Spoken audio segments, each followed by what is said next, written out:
The Jersey Swap podcast is sponsored by Apollo Home. Folks, FCC's hot streak may have come to an end, but don't let your home's comfortability do the same. As spring temperatures rise, keep your house cool with a $29 HVAC cooling tune-up from Apollo Home.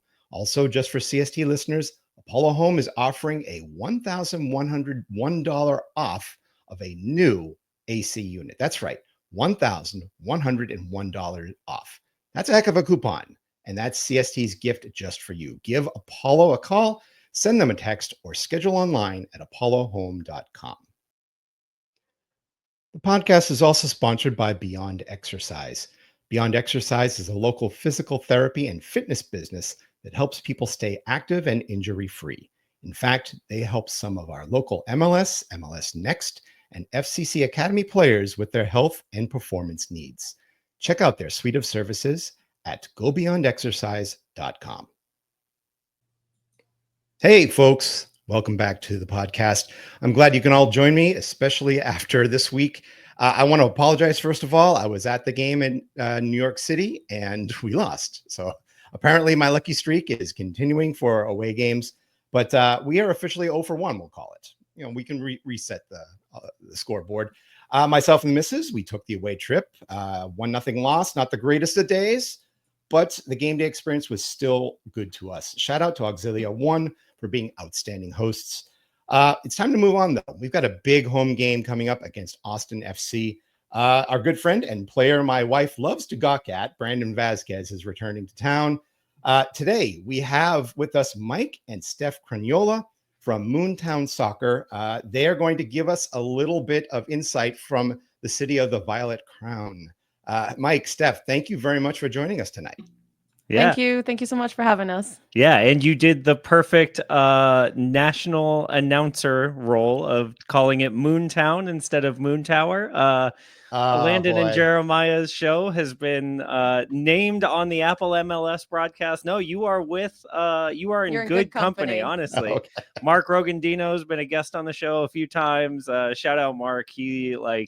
He's a great guy. Every once in a while, we get that Moontown. I think Joe Lowry called us Moontown a couple of times. So, it's going around.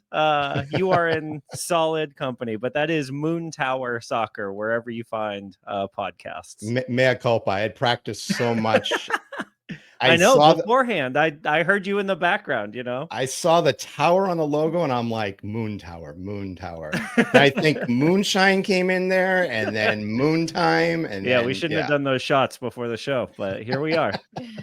I want to thank you guys both. I'm starting to really like these 2-on-1 interviews that we have two people from the other show come on.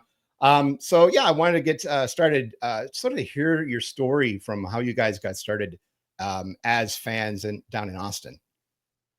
Yeah, I think so. For the show Moontower, it started out Landon and Jeremiah, our Moontower dads, as we call them, started more of a local beer and politics show is kind of how it ended up, because originally, right, they were covering the whole MLS to ATX kind of story as kind of things were building in the city. Excitement was building about maybe getting a team, so they're going to all of these city council meetings talking about where could the stadium get built and who might be the owner and what might be the situation, right? And so to fill time, they would talk about where have you been drinking local craft beer. And so now that there's actually a soccer team, the show has changed a lot, and it kind of focuses a lot more on the team. From the Moontower side, it's kind of a week-to-week insights into the tactical and analytical side of the house.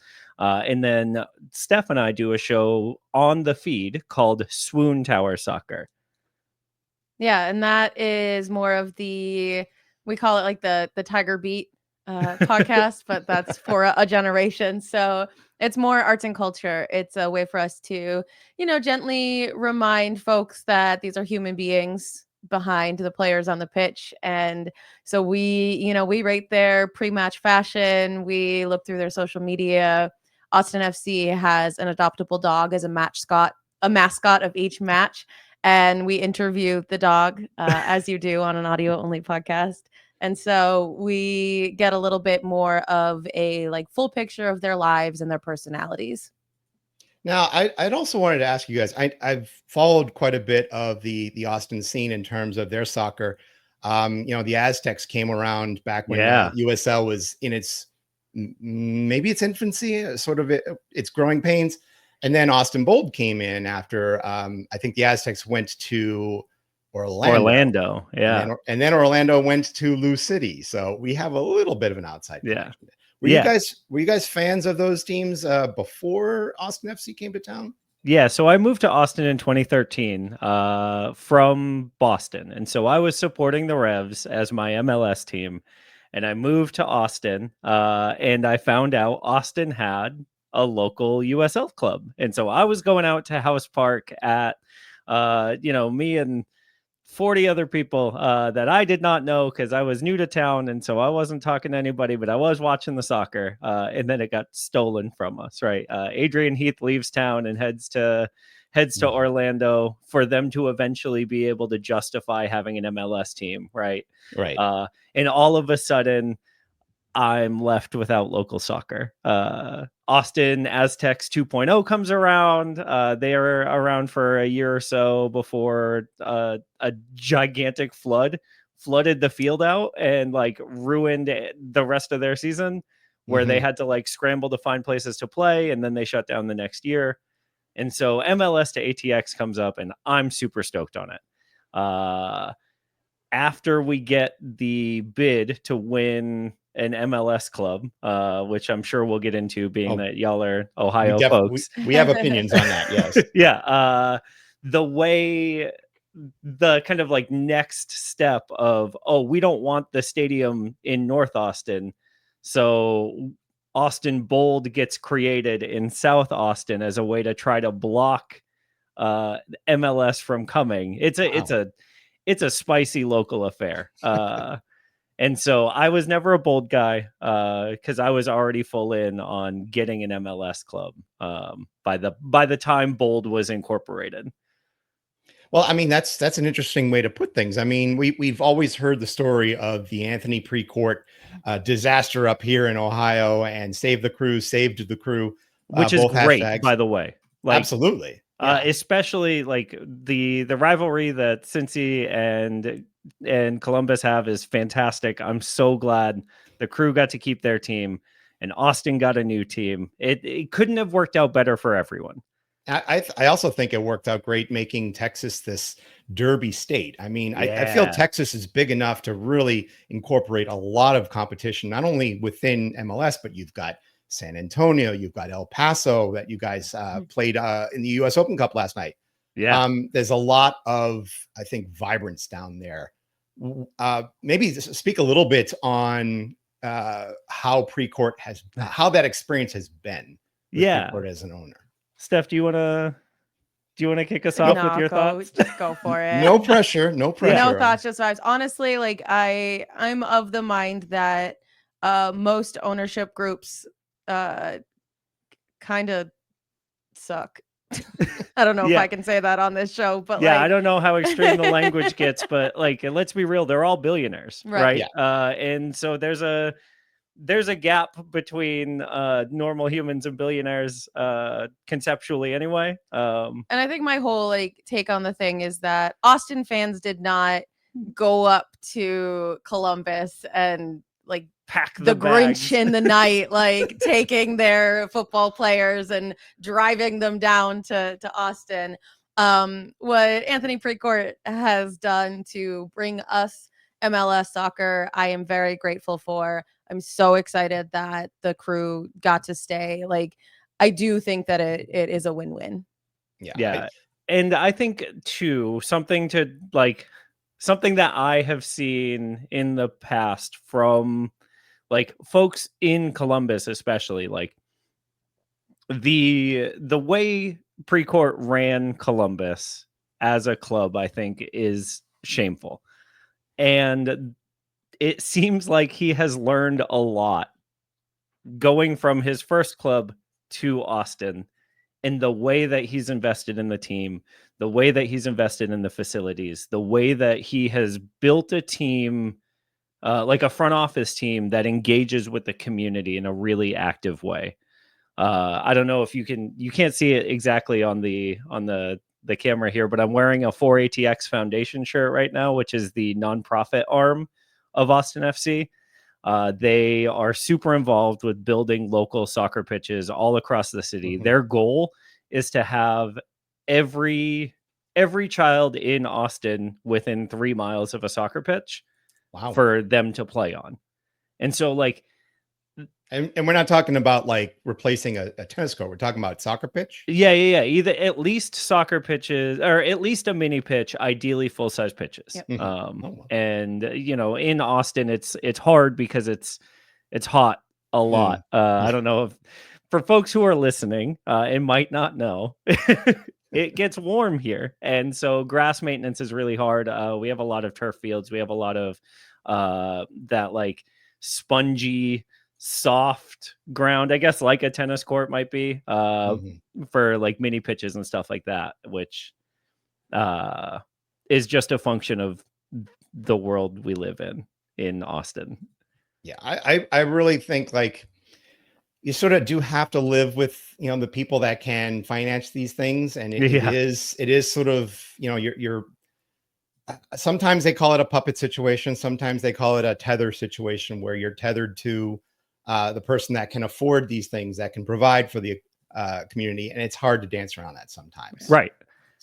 And so what we try to do in our fandom is we look a lot at like what is the good in the community that is happening as a result of this team. And how can we hold our leadership Mhm. accountable for upholding the values that we want to see represented in our community and on our team? Yeah.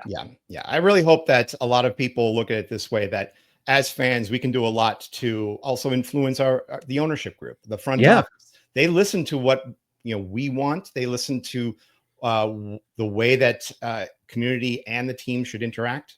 And I really hope that there's more conversations like that in the future. And that's something that I think honestly is a big, like there's a player in 2022, one of our DPs, Cecilio Dominguez, was he was arrested for domestic violence, but he wasn't charged, right? But we know societally kind of how that works, right? Mhm. And so as a fan base, we like pushed really hard to say like that kind of behavior and that kind of player doesn't represent Austin, and it doesn't represent us or our values. As an example of like where I think Anthony's learned a lot and changed a lot, we ended up like terminating that player's contract even after MLS said he didn't do anything wrong, you can play him. Right. And like because of that continued pressure and because of that, it seems like desire to make it work here in town, the front office was really open to listening to that conversation and like working through that. Yeah, we've had to go through things like that ourselves with our dismissal of one particular coach, the Ron Jans experiment in our first year on MLS. So we've had that discussion, and maybe to loosely tie it into the situation at Austin, you guys have also moved on from Josh Wolf, longtime head coach for Austin FC, and now you've moved to Nico Estevez, who has a lot of experience himself as coach down there in the South. Yeah. The question I guess I want to bring in, I mean, Josh Wolf had one really good season and then didn't qualify for the other seasons. What is your opinion really in terms of bringing in Estevez as a coach to bring you back to the playoffs? Yeah, I think that where we've really seen a positive difference from Josh to Nico is just in the way that it seems like the vibes have changed in the locker room and on the pitch. We've had a couple tough games in the past couple of weeks where things just don't really seem like they're clicking. We have a lot of new guys. We've got so much that's happening new this year. We were winning for a little bit, barely. But it seems like everyone is more committed to a healthy locker room environment. And, when personalities don't mesh in the locker room, whether it's from player to player or coach to player or coach to players, plural, it almost doesn't matter what the tactics are or what the coaching becomes, because if you're not inspiring the best in your players, if you've lost the locker room, you've lost. And that's where it's been really encouraging to see Nico, is that it seems like he has a really great relationship with the players. From what we can tell, the players themselves seem to be a lot more active on social media in a way that is showing comfort and excitement to be part of this club that we were losing over the last year and a half of Josh as head coach. Yeah, I think additionally, right, there's a relief in seeing your head coach take responsibility for what happens on the pitch that we simply had not had in the first 4 years of Austin's existence. Right, there was always an undercurrent of this wasn't the game plan. The problem was the execution and not the tactical setup. And that's something that I don't think we've heard once from Nico so far, despite, clear player performance issues leading to less than desirable results so far. Nico is almost every post game is if they're not doing something well enough, it's on me for not setting them up for success better. And I think that's been a real culture shift in the locker room, is that accountability is transferring across the guys as well. Guys are putting their hands up and saying this one was on me in a way that we haven't seen before. So that's an incredible, I think, way of looking at it. I really think that Estevez had, I think, a pattern for success set up when he was with FC Dallas, correct? Yep. Yeah. And so I feel he had a bit of rope to use, but I also felt that he had enough success to be garnered a second chance somewhere. And it's nice that it's happening in Austin. I also think it's important to call out that Nico Estevez's whole career prior to coming to the US was with Valencia and their youth setup. And he was a coach in their youth setup at the same time as our sporting director, Rodolfo Burrell, was a coach in the Barcelona youth setup. And being on that coast of Spain together in two cities that very much hate Madrid, there's a lot of cultural sharing that happens within that space, right? And I'm sure they were running into each other back then. Burrell knew what Nico's foundational basis with Valencia. And I think at the beginning of the season, at least, we're seeing a lot more of that come to play.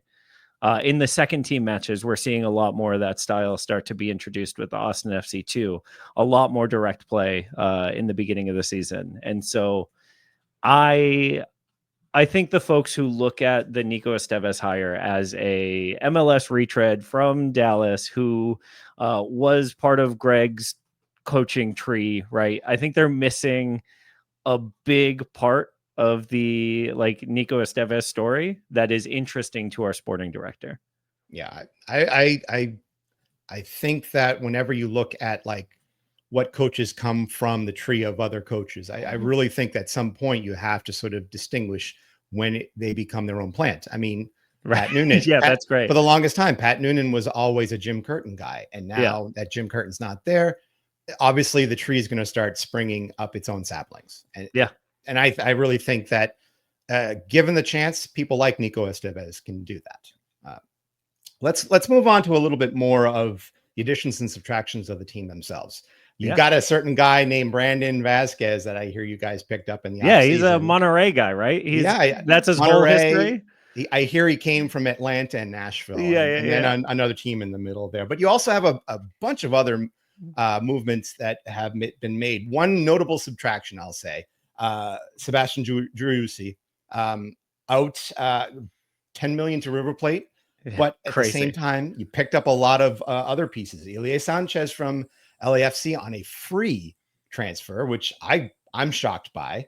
And a few other names, and maybe you can also help me pronounce them. I tried to go through them in the rundown, but can you introduce some other big names that could really make a difference on Saturday's game? Yeah, so we're obviously looking at Brandon. He last night in our Open Cup match against El Paso Locomotive, he scored 2 goals and 1 assist within the span of 7 minutes, just about. And that's kind of the unlock that we've been waiting for from him all season. Additionally, one of our big signings this year is Mirto Uzuni, who came here to break records and score goals, which is A direct the quote. only thing that he said in any press conference leading up to starting the season. He has scored 1 goal. Oh, I guess 2 last night. Yeah, 2 as of last night. But 1 MLS goal. And so he is someone who, if we can get that unlock, if these pieces, just like it feels like all season, we've just been waiting for the puzzle to just click into place. And so if this weekend that continues from the El Paso match, Uzuni is someone really to keep an eye on. Yeah, I think Mirto Uzuni is a fascinating guy. He scored almost 50 goals between La Liga and La Liga 2 in Spain. He was scoring at a goal a game clip in La Liga 2 before we bought him. Like, this is a guy who knows how to bag them. And we're so hopeful that his goal last night like kind of kickstarts that for him. Yeah, as much as we say like Brandon Vazquez is sort of the pearl, I think that you guys have found, he wasn't even your biggest signing. I mean, Uzumi is the big record signing that you guys made. You also picked up Robert Taylor, which I thought was a steal, to be honest. Yeah. We'll see where he fits in with this team. Oh, he did do a little hammy pull last night, so we're probably not going to see him this weekend. Yeah, he came up short after subbing on in late in the match, and it was probably the 85th minute they had to like walk him off the field. He slowly came back on to finish, but like it was one of those. We don't have any sub left, so I'm here. Yeah, I'm technically present, you know.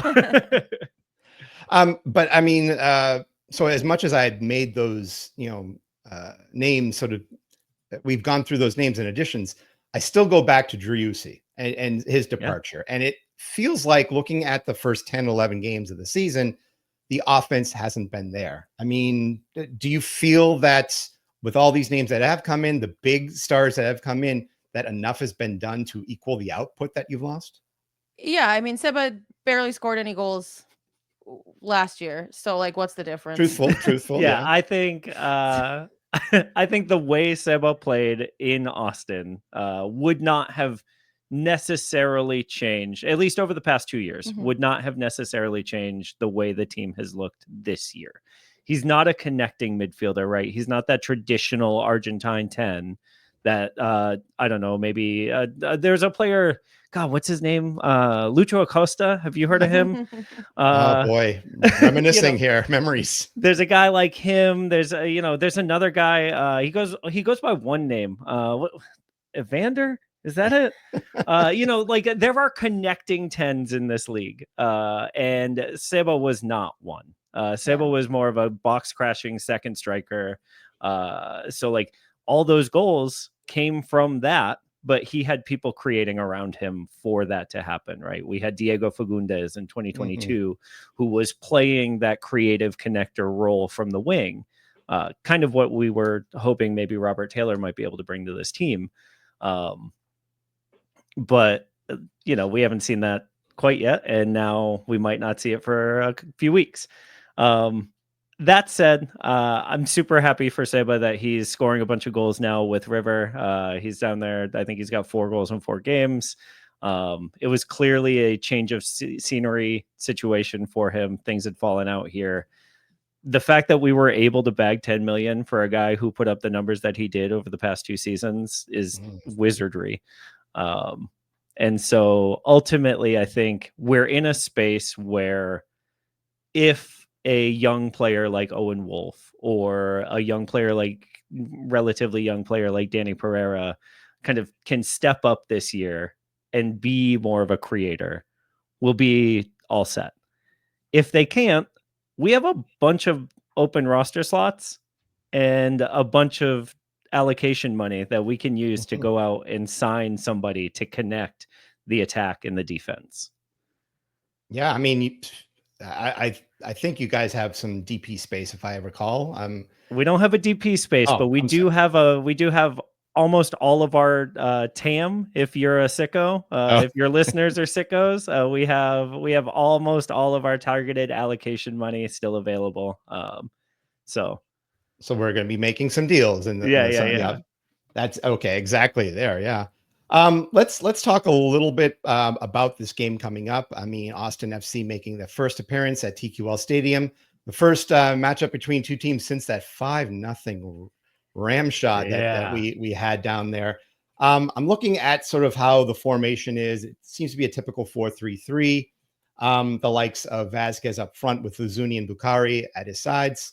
I mean, does this feel like the right setup, or is there something that Estevez has been trying to maneuver with, trying to score more in this short amount of time? Yeah. So we started out in preseason playing this 4-3-3 setup where we were creating a lot of overloads and like using Izuni's speed on the right and then cutting the ball back into the middle of the box for tons of goals. And it was super fun and it was super exciting and it looked really cool. And then as soon as the season started, it felt like we switched to a 4-4-2 with Bukhari and Owen Wolf on kind of the ends. And then in the middle, we would have Danny Pereira and Ilie Sanchez kind of running the deeper midfield spots. It was very defensively sound. It was not leading to a lot of chances and it was not leading to a lot of goals. But it also was not leading to a lot of losses. Yeah, we weren't giving up goals. Right. And so I think what we are kind of hoping for is settling somewhere in the middle of this like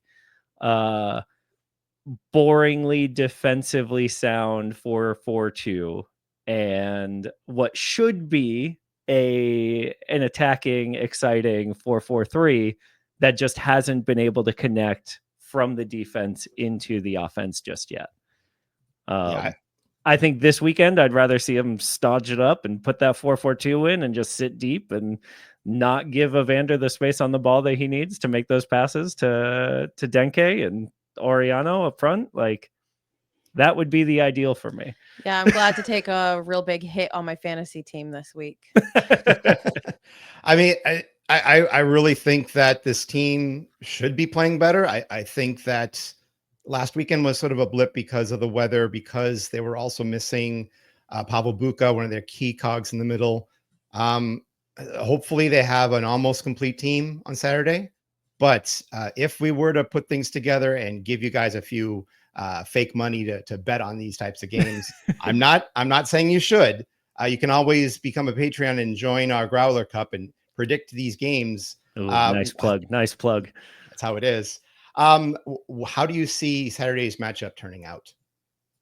Steph, do you have any predictions? Gosh, I think that I think we're gonna have a tough time if we play like we have been outside of 8 minutes last night. Yeah. So I have been saying that Austin FC has been cursed. Brandon Vazquez was cursed by witches when he left Monterrey without delivering championship hardware. And Mirtu Uzuni, once he started sitting out, there's a small town outside of Granada that is literally known as a witches town. And they must have given him a haircut or something. They have a doll of him somewhere. And so I'm thinking that last night in the Open Cup, when we scored 3 goals in 8 minutes, that broke the curse. And I have a brand. And that brand is Austin FC is the best team in the world and we're never losing again. So I have to say any public appearance, I am contractually obligated to say we're going to win and it's going to be 2-1.